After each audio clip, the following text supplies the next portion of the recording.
நேர்களே, கர்நாடக மாநிலத்தில் தர்மஸ்தலா விவகாரத்தை பொறுத்த வரைக்கும் கோவிலுக்கும் கோவில் நிர்வாகத்திற்கும் ஆதரவாக மாநில எதிர்க்கட்சிகள் மாநிலத்தின் பல்வேறு பகுதிகளிலும் போராட்டத்தை தொடங்கி இருக்கின்றன. இந்த நிலையில் வரும் ஞாயிற்றுக்கிழமை எதிர்க்கட்சிகள் தரப்பிலிருந்து தர்மஸ்தலாவுக்கு செல்ல இருக்கிறோம் தங்களுடைய ஆதரவை தெரிவிப்பதற்காக அப்படின்ற ஒரு விஷயத்தையும் பதிவு பண்ணியிருக்காங்க. அதே நேரத்தில் தர்மஸ்தலாவில் தற்பொழுது தோண்டும் பணிகளானது முடிவுக்கு வருகிறது என்று நேற்று தகவல்கள் வெளியாகியிருந்தன.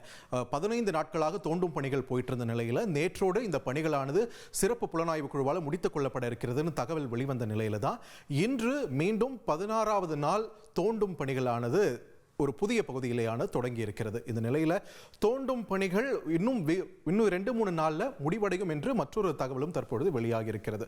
ஸோ அண்மை தகவல்கள் என்னென்ன இந்த விவகாரத்தை பொறுத்த வரைக்கும் அப்படின்ட்டு பார்க்கும்போது ஒரு எக்ஸ்க்ளூசிவான ஒரு தகவல் இன்னைக்கு தேசிய ஊடகங்கள்ல வந்தது அப்படின்ட்டு பார்க்கும்போது இந்த முன்னாள் ஊழியர் தன்னுடைய மௌனத்தை கலைத்திருக்கிறார். ஆங்கில ஊடகம் ஒன்றிற்கு பேட்டி கொடுத்திருக்கிறார் அந்த முன்னாள் ஊழியர். அதில் அவர் நிறைய விஷயங்கள் பதிவு பண்ணியிருக்கார். அதில் முக்கியமான பாயிண்ட்ஸ் மட்டும் இதில் பார்த்துடலாம்.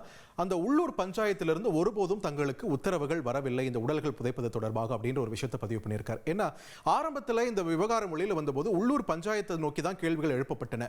உள்ளூர் பஞ்சாயத்து நிர்வாகத்துக்கு தெரியாமல் எப்படி இவ்வளோ பெரிய சம்பவம் நடைபெறும் அப்படின்ட்டு. அப்போ பஞ்சாயத்து தரப்பிலிருந்து என்ன சொல்லப்பட்டதுன்னா, தர்மஸ்தலாவை பொறுத்த வரைக்கும் அங்கே கர்நாடக மக்களுக்கு ரொம்பவே ஒரு ஸ்பெஷலான ஒரு கோவிலாக இருக்கிறது. நிறைய பேர் தங்களுடைய உயிரை மாய்த்துக் கொள்வதற்காக கூட அந்த ஊருக்கு வரக்கூடிய சூழல் இருக்கிறது. அப்படி இருக்கும்போது அந்த மாதிரி சாகக்கூடியவர்களுடைய உடல்கள் ப்ராப்பர் டாக்குமெண்டேஷனோட உள்ளூர் பஞ்சாயத்து மூலமாக தான் அடக்கம் செய்யப்படும். ஆனா இங்க இவர் சொல்லியிருக்கக்கூடிய குற்றச்சாட்டுகள் வனப்பகுதிகளில் அடக்கம் செய்யப்பட்டது அப்படின்றது அது பஞ்சாயத்து நிர்வாகத்திற்கு எப்படி தெரியாம போகும்னு கேள்வி எழுந்த போதுதான் தற்பொழுது இவர் சொல்லியிருக்கக்கூடிய இந்த தகவல் இங்க முக்கியத்துவம் பெறுகிறது. பஞ்சாயத்து தரப்பிலிருந்து தனக்கு எந்த உத்தரவும் வரவில்லை. ஆனால் கோவில் நிர்வாகத்திலிருந்து, கோவில்ல தகவல் மையம்னு ஒரு ஆபீஸ் இருக்கும் இல்லைங்களா, அந்த மாதிரி இங்க தர்மஸ்தலா கோவில்லையும் இருக்கக்கூடிய அந்த ஆபீஸ்ல இருக்கக்கூடிய ஊழியர்கள் உயரதிகாரிகள் கிட்ட இருந்து தான் தனக்கு உடல்களை புதைக்க வேண்டும், எடுத்துக்கொண்டு செல்ல வேண்டும், இந்த மாதிரியான உத்தரவுகள் வந்தன அப்படின்ற ஒரு விஷயம் பதிவு பண்ணியிருக்கார்.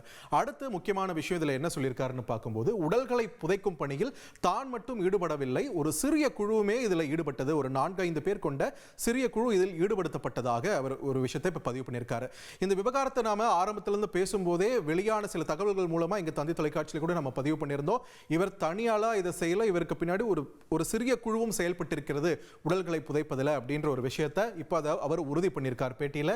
அது மட்டும் இல்லாமல் எங்கெங்க புதைச்சோம் உடலை அப்படின்ற ஒரு விஷயத்தை பதிவு பண்ணியிருக்கார். சுடுகாடுகள் இதிலையும் நாங்க உடல்களை புதைக்கவில்லை, பழைய சாலை ஓரத்துங்களில், அதே மாதிரி நதிக்கரைகளில், நேத்ராவதி நாங்கள் ஒரு நதிக்கரை இருக்கு இல்லையா, அந்த நதிக்கரையில் மற்றும் வனப்பகுதிகள் உள்ள போய் ரொம்ப அடர்வனமாக இருக்கக்கூடிய பகுதிகளில் மட்டும்தான் நாங்கள் உடல்களை புதைச்சோம் அப்படின்ற ஒரு விஷயத்தையும் பதிவு பண்ணியிருக்கார். இந்த நிலையில் ஒரு முக்கியமான பல்வேறு சைட்ஸ் அவர் மார்க் பண்ணியிருந்தாலுமே குறிப்பாக நேத்ராவதி படித்துறை அருகில் மட்டும் 70 உடல்கள் புதைக்கப்பட்டிருப்பதாக சொல்லியிருக்கிறார். அது மட்டும் இல்லாமல் சைட் எண் 13, இந்த சைட் எண் 13 தான் பார்த்தீங்கன்னா இந்த GPR என்று சொல்லக்கூடிய அந்த கிரவுண்ட் பெனிட்ரேட்டிங் ரேடார்லாம் உபயோகப்படுத்தப்பட்டு அந்த நிலம் ஸ்கேன் பண்ணப்பட்டு அதன் பிறகு JCB உள்ளிட்ட கனரக வாகனங்கள் கொண்டு அந்த பூமியானது தோண்டப்பட்டது.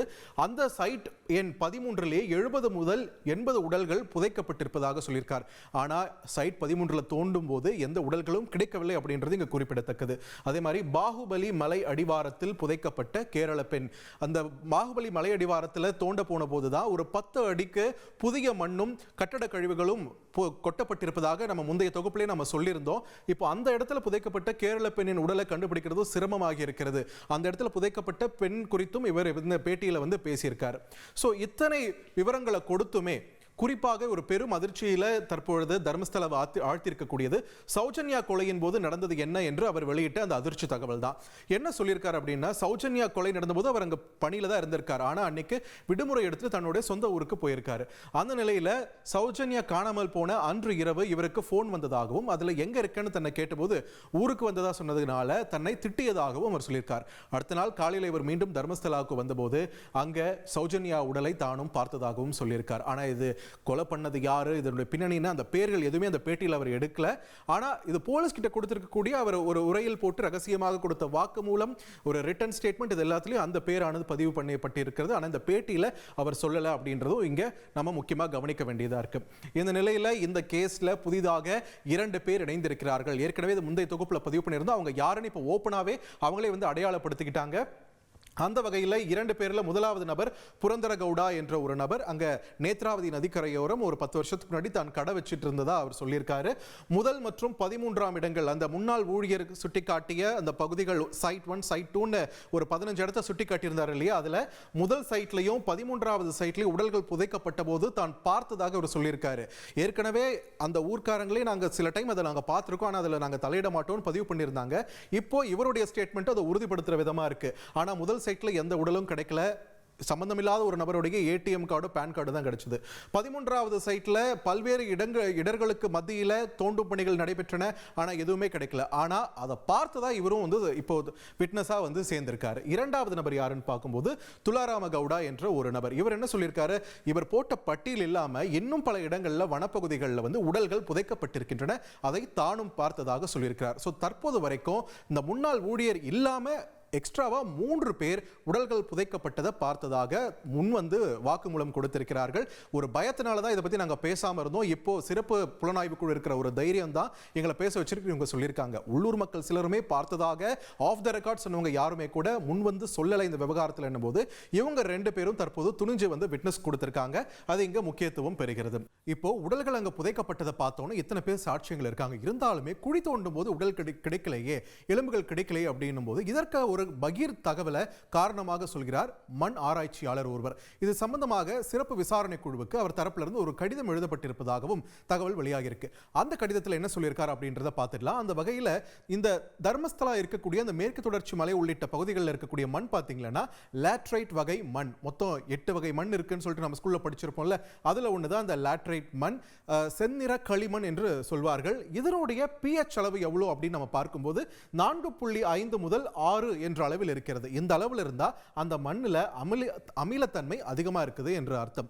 சோ இந்த மண் அமிலத்தன்மையோடு இருக்கிறது அப்படின்றதை தாண்டி இந்த மண்ணில் இரும்பு மற்றும் அலுமினியம் ஆக்சைடு நிறைந்து வளம் நிறைந்த ஒரு மண்ணாகவும் இருக்கிறது. அதே நேரத்தில் இந்த மண்ணில் புதைக்கப்படும் எதுவா இருந்தாலுமே சீக்கிரமாக அது டீகம்போஸ் ஆயிடும் அப்படின்ற ஒரு தகவலையும் பதிவு பண்ணியிருக்காங்க. ஒரு வருஷத்துக்கு 350 முதல் 400 சென்டிமீட்டர் என்ற அளவில் பிரம்மாண்டமான ஒரு மழை பொழிவை தர்மஸ்தலா உள்ளிட்ட அந்த சுற்றுவட்டார பகுதிகள் பெற்றுக் கொண்டிருக்கக்கூடிய நிலையில இந்த எல்லா ஃபேக்டருமே சேர்ந்துதான் தர்மஸ்தலாவில் புதைக்கப்பட்டிருக்கக்கூடிய அந்த உடல்களை சீக்கிரமா டீகம்போஸ் பண்ணியிருக்கோம் அப்படின்ற ஒரு தகவலை அவர் சொல்லியிருக்காரு. இந்த நிலையில இவர் வேற என்ன விஷயத்த சொல்லியிருக்காருன்னு கேட்கும்போது இந்த கான்ட்ரிபியூட்டிங் ஃபேக்டர்ஸ்னால உடல்கள் கிடைப்பதில் உள்ள சிக்கல்கள் அப்படின்றத ஒரு டேட்டா ஒன்று வெளியிட்டிருக்காரு. அதன்படி பார்க்கும்போது 20 ஆண்டுகளுக்கு முன்பு ஒருவேளை உடல் புதைக்கப்பட்டிருந்தால் அந்த உடல்களை பொறுத்த வரைக்கும் எலும்புகள் கிடைக்க வாய்ப்பே இல்லை அப்படின்னு சொல்லியிருக்காரு. ஆனா அந்த உடல் புதைக்கப்பட்ட இடத்துல அதனுடைய எச்சங்கள் ரசாயன படிமங்கள் இருப்பதற்கான வாய்ப்பு இருக்கிறது அப்படின்னு சொல்லியிருக்காரு. அடுத்தது 15 முதல் 20 ஆண்டுகள் வரை இந்த காலகட்டத்தில் ஒரு உடல் புதைக்கப்பட்டிருந்தால் அது பகுதி அளவில் எலும்புகள் கிடைக்க வாய்ப்பு இருப்பதாகவும் பற்கள் கிடைக்க வாய்ப்பு இருக்குது அப்படின்னு சொல்லியிருக்காரு. ஆனாலும் முழுமையான ஒரு எலும்பு கூட கிடைப்பதற்கு அங்க வாய்ப்பு இல்லை அப்படின்னு பதிவு பண்ணியிருக்காரு. அதுவே 15 ஆண்டுகள் வரை, இன்னும் குறிப்பா சொல்லணும் ஒரு 10 இருந்து 15 ஆண்டுகள் எடுத்துக்கலாம். ஏன்னா இந்த முன்னாள் ஊழியர் வந்து 10 வருஷத்துக்கு முன்னாடி வேலையை விட்டு போயிட்டார் என்ற ஒரு விஷயத்துக்காக இந்த இடைப்பட்ட காலத்தில் ஒரு வேளை உடல்கள் புதைக்கப்பட்டிருந்தால் எலும்புகள் கிடைக்க ஓரளவு வாய்ப்பு இருக்கிறது. மோஸ்ட்லி அது டீகம்போஸ் தான் இருக்கும், ஆனால் எலும்புகள் ஒரு சில பகுதிகளில் கிடைப்பதற்கு வாய்ப்பு இருக்கிறது. அது 10 15 என்ற இந்த காலகட்டத்திற்குள் இருக்குமே ஆயின், அதை தாண்டி இருக்கும்போது கிடைப்பதற்கான வாய்ப்புகள் ரொம்ப ரொம்ப குறைவுன்னு சொல்றாங்க. ஸோ இங்க எலும்புகள் கிடைக்கிறது அப்படின்றதையும் தாண்டி அந்த உடல் புதைக்கப்பட்ட இடங்களில் இருக்கக்கூடிய அந்த எச்சங்கள் அதுவும் இங்க முக்கியத்துவம் பெறுகிறது. ஆனா அதையுமே கூட தற்போது அழிக்கக்கூடிய விதத்தில் தான் நடவடிக்கைகள் மேற்கொள்ளப்பட்டு வருகின்றன அப்படின்ற ஒரு விஷயத்தை இங்க பதிவு பண்றாரு. ஏன் கேட்டா இந்த மண்ணில் அந்த எச்சங்கள் இருக்கக்கூடிய நிலையில ஜேசிபி மாதிரியான கனரக இயந்திரங்கள் கொண்டு அந்த மண்ணை தோண்டக்கூடாது. அதுக்கு பதிலாக அது எந்த இடத்துல புதைக்கப்பட்டதோ காலம் கடந்து அங்கு நாம போறோம் அப்படின்னும் போது அந்த குறிப்பிட்ட பகுதியில் இருக்கக்கூடிய மண்ணை எடுத்து ரசாயன ஆய்வோ அல்லது நுண்ணிய பகுப்பாய்வோ செய்ய வேண்டும். அப்போதான் நமக்கு அது வந்து உதவிகரமாக இருக்கும், அந்த இடத்துல உடல் இருந்ததா இல்லையான்னு தெரிய வரும் அப்படின்னு சொல்லியிருக்காரு. அப்படி இல்லாம இந்த இத்தனை கான்ட்ரிபியூட்டிங் ஃபேக்டர்ஸ் வச்சு புதைக்கப்பட்ட உடல்கள் மண்ணில் கலந்த நிலையில அதனுடைய எச்சங்களை மீட்டெடுப்பதற்கு இது மட்டும்தான் ஒரே வழி. ஆனா அதை விட்டுட்டு இப்போ நம்ம பார்க்கக்கூடிய நிலவரம் என்ன, ஜேசிபி மாதிரியான பொருட்களை உபயோகப்படுத்தி தோண்டிக்கிட்டு இருக்காங்க. அப்படி தோண்டும் போது என்ன ஆகும்னு கேட்டா பக்கத்தில் இருக்கக்கூடிய சாதாரண மண்ணோட இந்த உடல்கள் புதைக்கப்பட்ட இடத்தில் இருக்கக்கூடிய அந்த எச்சங்களுமே கூட கலந்து விடும். இதனால அந்த இடத்துல ஆதாரம் அழியக்கூடிய ஒரு சூழல் தான் தற்பொழுது இருக்கிறது. இந்த நிலவரம் தான் அந்த குறிப்பாக சொல்லணும்னா அந்த சைட் எண் 13 இருக்கு இல்லையா, அந்த இடத்துல 70 உடல்கள் இருக்குன்னு அவர் சொல்லியிருக்காரு. ஆனால் தோண்டி பார்க்கும்போது எதுவுமே இல்லைன்னும் போது இப்போ நம்ம முன்னாடி எழக்கூடிய கேள்வி, ஒருவேளை அந்த எச்சங்கள் இருந்திருந்தால் இந்த ஜேசிபி மூலமா தோண்டப்படும் போது அதெல்லாம் போயிருக்குமே, அப்ப அந்த இடத்துல இருந்த சாட்சி அவ்வளவுதானா அப்படின்ற ஒரு கேள்வியும் இங்க வலுவாகி இருக்கிறது. ஸோ இந்த நிலையில் இந்த முன்னாள் ஊழியர் வெளியிட்டிருக்கக்கூடிய இந்த தகவலை தொடர்ந்து ஒரு புதிய நம்பிக்கை நிறைய பேருக்கு பிறந்திருந்தது. குறிப்பாக அனன்யாவுடைய தாயாராக இருக்கட்டும், சௌஜன்யாவோட தாயாராக இருக்கட்டும், அதே மாதிரி பத்மலதாவோட அக்காவாக இருக்கட்டும், இவங்களுக்கெல்லாம் ஒரு நம்பிக்கை பிறந்திருந்தது. அந்த நம்பிக்கைக்கு இந்த மாதிரி எலும்புகள் கிடைக்காத சூழல் போகுமே ஆயின் அதில் ஒரு நம்பிக்கை ஒரு 2 ஸ்டெப் இறங்கிடுச்சோ அப்படின்ற ஒரு அச்சமும் இங்கே மேலோங்குவதை தவிர்க்க முடியல. அதே நேரத்தில் பாதிக்கப்பட்ட இந்த குடும்பங்களுக்கு ஆதரவாக இருக்க வேண்டிய அரசியல்வாதிகள் அவங்களுக்கு எதிர்த்தரப்புல இருந்து போராட்ட களத்தில் இறங்கியிருக்காங்க அப்படின்றதையும் இங்க ஒரு வருத்தம் அளிக்கக்கூடிய விஷயமாக இருக்கிறது தர்மஸ்தலா விவகாரத்தில். சோ அடுத்தடுத்த நாட்கள்ல இதை எந்த திசையை நோக்கி பயணிக்க போகிறது அப்படின்ற ஒரு தெரிவில்லாத ஒரு திசையில தான் நாம் இப்போ பயணிச்சுக்கிட்டு இருக்கோம்.